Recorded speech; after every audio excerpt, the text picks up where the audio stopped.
All right, thank you all so much for coming. I'm Tyson Sloan. I direct the Energy Program at Public Citizen, a Washington, D.C. national consumer advocacy group. And I'm here with a number of organizations and activists who have raised concerns and raised opposition to the proposed acquisition of Pepco by Exelon. Our organizations represent a lot of different viewpoints, a lot of different communities, but the one thing that unites all of us is concerns that this merger does not meet the important public interest standard and does not benefit consumers. In fact, we see a lot of harm to consumers from the proposed acquisition of Pepco by Exelon, and we see a detrimental impact on the ability of households and businesses to lead the sustainable future that we and regional policymakers have demanded. So today we've got, in addition to Public Citizen, we've got Anya Schoolman with the Community Power Network. We've got Delvon Michael with DC Working Families. We have Emily Scarr with Maryland PIRG. We have Logan Weld with Clean Air Council. James McGarry with Chesapeake Climate Action Network. And Bruce Burkhat with MidAtlantic Renewable Energy Coalition. Anya?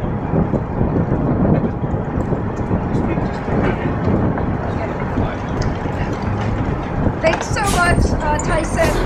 I'm here to tell you today, representing DC, that the citizens of Washington, DC overwhelmingly oppose this merger.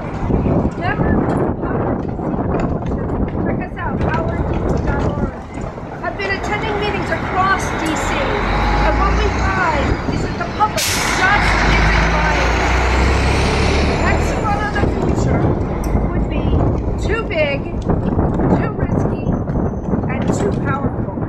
Fundamentally, even a school kid can tell you that a giant nuclear power company whose main business is to sell wholesale electricity at the highest price possible has a fundamental conflict of interest. The citizens of DC, Maryland, and Delaware are united in a vision for a utility that provides clean, local, equitable, affordable, and reliable energy. Exelon just doesn't get it. My organization, DC Sun, and its sister here in Maryland Sun, represent solar homeowners. We are families from all walks of life that want to take our own money to put that vision into practice.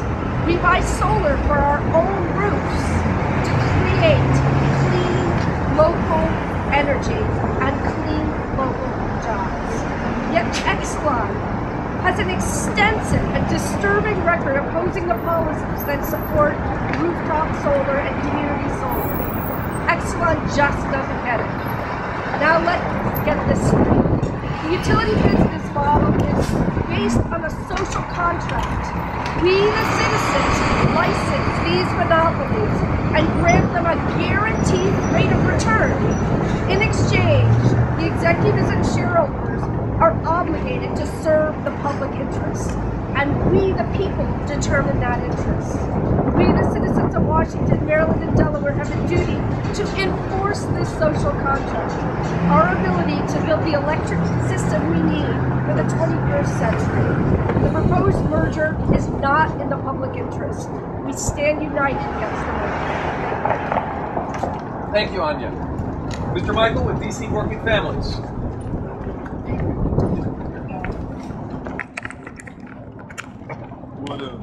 Thank you. My name is Delvon Michael. I'm the Executive Director of DC Working Families.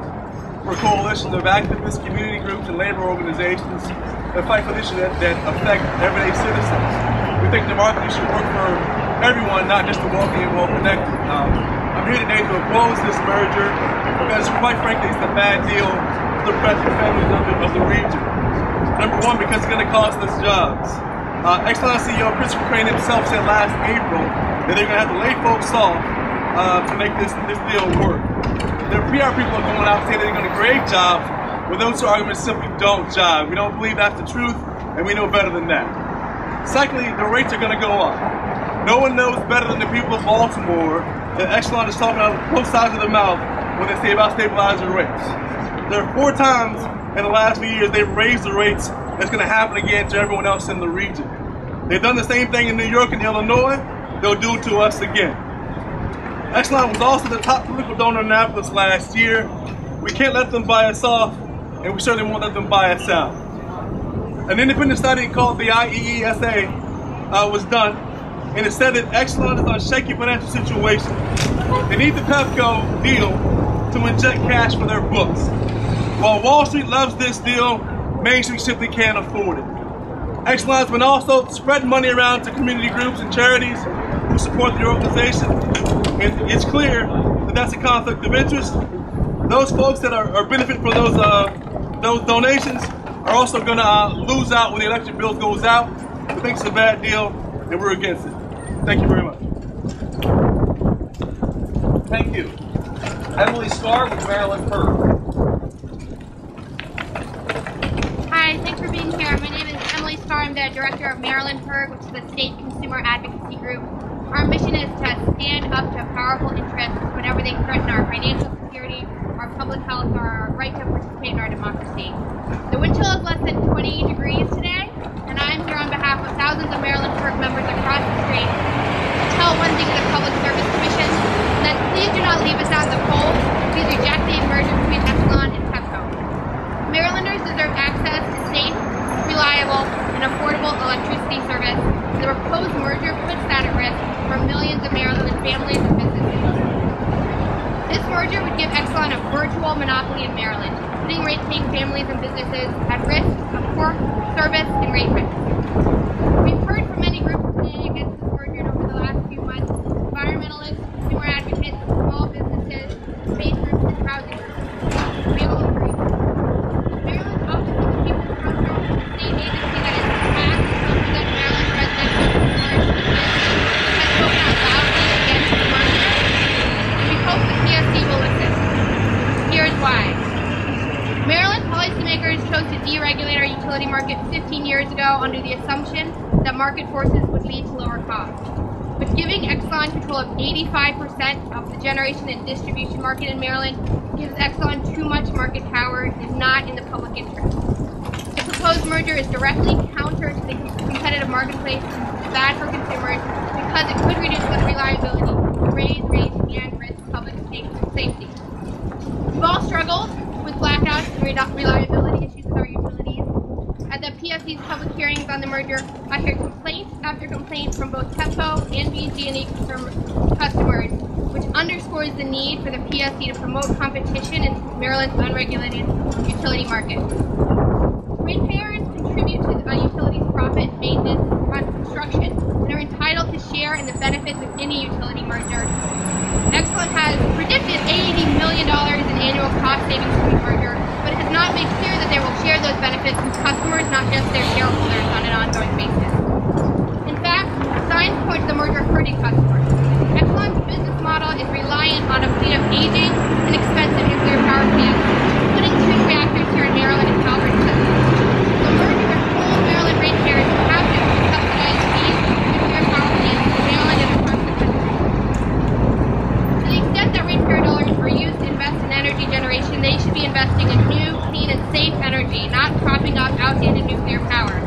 So as the voice of Maryland's electricity consumers, the Maryland Public Service Commission should stand up for rate-paying families and businesses and reject this merger. Thank you. Thank you. Logan Wells with the Clean Air Council.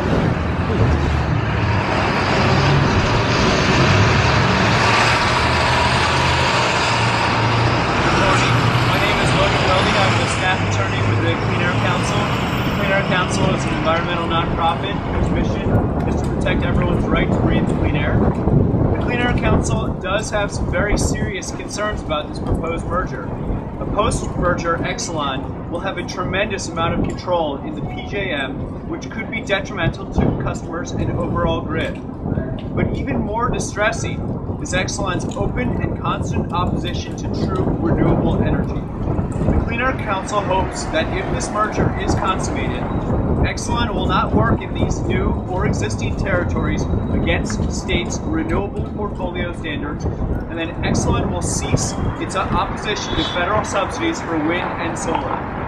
For decades, Exelon has enjoyed large subsidies for its nuclear fleet. Yet it continues to fight against leveling the playing field for true renewable sources of energy like wind and solar. The Clean Air Council also hopes that Exelon will work as vigorously as possible to ensure that the highest amount of energy efficiency is created in its service territories. The best and cheapest way to make American energy secure is a robust energy efficiency program. The cleanest energy is that which isn't used. The people that can make this happen are you, the consumers. You should demand that the energy provided to you comes from the cleanest and most easily renewable sources possible, and that energy efficiency is a top priority. You, the customers, should demand this because it's not only better for the air we breathe and the water we drink, but the overall security of the grid in order to keep energy prices low. Thank you. James McGarry with Chesapeake Climate Action Network. Thank you, Tyson. Hello everyone, my name is James McGarry. I work at the Chesapeake Climate Action Network. I'm the Chief Policy Analyst. We are a regional nonprofit dedicated to fighting climate change in the Mid-Atlantic region. Maryland has the fourth largest tidal shoreline in the country, and it's the third most vulnerable state to climate change. Rising seas make it imperative that we fight climate change by reducing greenhouse gas emissions. The state recognizes this imperative, and as such passed the Greenhouse Gas Reduction Act of 2009, requires the state to reduce greenhouse gas emissions to the 2006 baseline by 25% by 2020.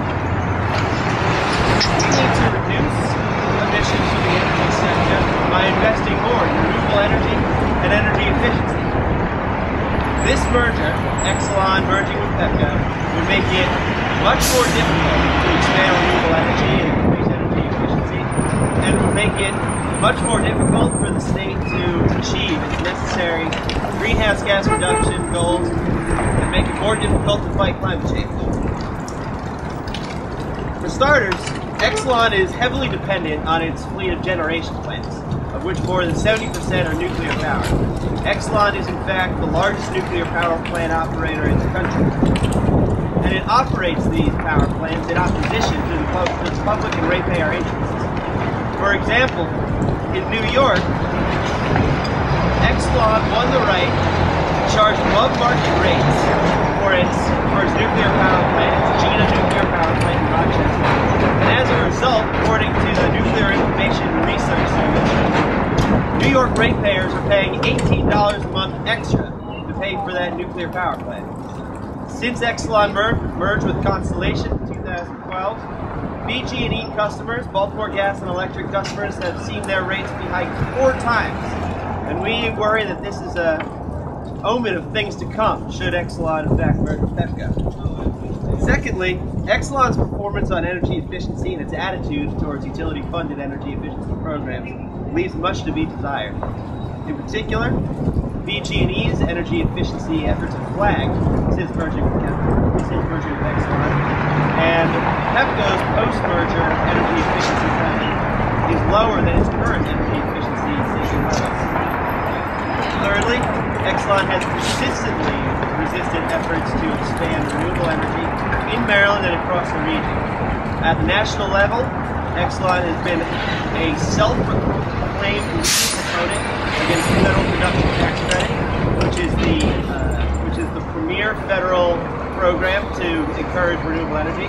And Exelon has resisted efforts to expand Maryland's renewable portfolio standard, which would require the state to procure more of its energy from clean renewable energy. The realities of climate change compel the state to take immediate actions to reduce greenhouse gas emissions by expanding renewable energy and expanding energy efficiency. Exelon's company-wide policy of protecting its clean energy and ratepayer interests is contrary to the public interest of Marylanders, and we therefore call on the Public Service Commission to reject this bad deal. We do not at this time see a path forward for Exelon that will fully mitigate the negative impacts of this merger and bring about the changes that Marylanders need. We call on the Maryland Public Service Commission to reject this merger as proposed. Thank you. All right, Bruce with the MidAtlantic Renewable Energy Council. Hi, I'm Bruce Burkhead. I'm with the MidAtlantic Renewable Energy Coalition. Our coalition has a number of members that are wind energy developers. We represent the business interests that compete against Exelon in this region. They're also wind turbine manufacturers, and some nonprofit groups are members as well. Our members are committed to Maryland and to the region to develop renewable energy in Maryland and in the surrounding states. This merger, as you've heard from everybody else who's spoken today, is a game changer. We're talking about having an organization, a company that already dominates the region with its energy profile in the region and the number of customers ranging from all the way from Illinois through Wilby, New Jersey, and south through to Maryland and Delaware. 55% of the generation from Exelon is nuclear energy generation. That's really a pretty dangerous and concerning development if you start adding that to what's going on here in Maryland and the other jurisdictions. It's just too reliant.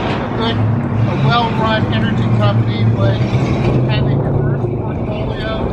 They would have renewable energy. They would have other energy resources as part of their portfolio. 55% is just too much. Some of their nuclear plants are not profitable. Again, another problem. Pepco does not have any generation. That's actually a good thing.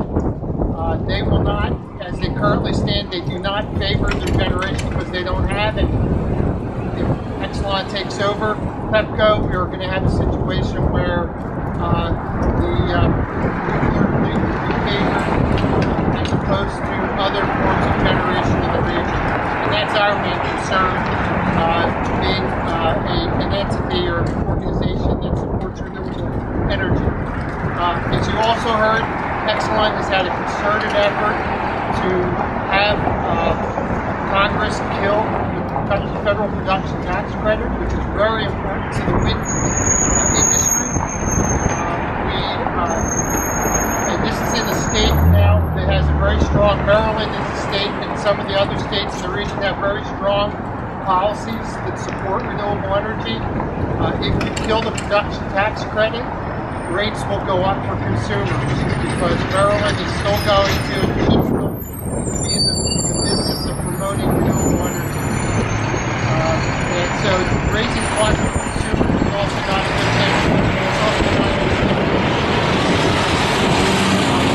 Very weak record, they will tell you otherwise. They have a very weak record on renewable energy, and it's something that should be strongly considered by the Maryland Public Service Commission, the Delaware Public Service Commission, and the DC Public Service Commission. They do not want those renewables, and specifically wind energy and solar energy, to compete with their nuclear plants. Thank you very much. Thank you. The people have spoken. The facts show that this merger is bad for rates. It's bad for sustainability and those that want to pursue clean energy. And the question is, are our regulators and are our elected officials listening? Do we have other options? And we urge regulators and lawmakers to oppose the Exelon-Pepco merger. Thank you so much for coming.